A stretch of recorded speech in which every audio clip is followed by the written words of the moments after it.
Rules of the Road, Chapter 27. I bought my car the next week, a Chevy Cavalier with a sunroof and torn bucket seats. It wasn't quite the one I dreamed of. I couldn't afford the Corvette convertible, but it was red and, most importantly, it was mine. Opal came with me when I drove it off the lot. She christened it with a sparkling apple cider, opened the bottle, and poured it over the left front bumper as the used car salesman applauded.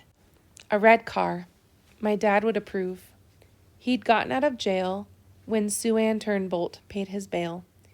I knew this because I'd called the jail. I'd had the car for 3 days, and already I'd waxed it twice. I used the gentle circling motion Dad taught me when he used to wax his cars, careful to not leave any streaks or buildup.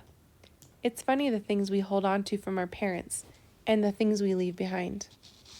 I was driving down Lakeshore Drive with the picnic in a basket. Fried chicken, olive rolls, fruit salad, and lemon cookies. I pulled into the driveway of Shady Oaks Nursing Home and walked inside, up the stairs, past the nurse's station, past the tired, blank stares of the old people in wheelchairs and walkers, to my grandmother's room. Gladys was sitting in a chair by the window reading. She smiled so big when I walked in. "Well," she declared, "look, Millie, it's Jenna, back from Texas." "Texas," my grandmother said flatly. I handed Gladys a postcard of the big Texas sky. "That piece of the sky I promised you." Gladys held it to her heart, smiling. "Come on, Grandma," I said. "We're going on that picnic." Grandma looked at Gladys, who said, "Millie, you go on now with Jenna. She'll take good care of you." Grandma wanted to wear her pink sweater, even though I told her it was hot. I helped her on with it. The memory board had my Daisy postcard pinned to it, alongside one of Faith's new modeling photos. I took off my little sign that read, "Jenna's gone to Texas. She'll see you when she gets back." I pointed to Faith's smiling face. "Faith and I are going to come together next week to see you, Grandma, but I wanted to spend some time with you alone." Grandma walked out the door with me like a little child. It took a few tries to get her in the car, but once we got moving, she started smiling. "I know you don't remember everything like you wished," I said, as I pulled onto Lakeshore Drive, "but I promised you, when I got my car, I'd take you on a picnic." "Picnic," said my grandmother. I drove to the Belmont Harbor exit, got off by the boats, parked near the water, and helped my grandmother out of the car. She walked with me slowly. I found a park bench, put a blanket down. Her face lit up for a minute. "Jenna?" she said.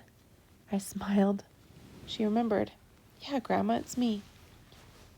"You never liked keeping your underpants on," she announced. I laughed. "That's not true. You were always running buck naked around the yard." I opened the picnic basket, laughing. Of all the things about me to remember. "I got over it," I said, and handed her a plate. "I don't remember things like I used to," she said sadly. "I know. I can see you as a child sometimes, but not... I know."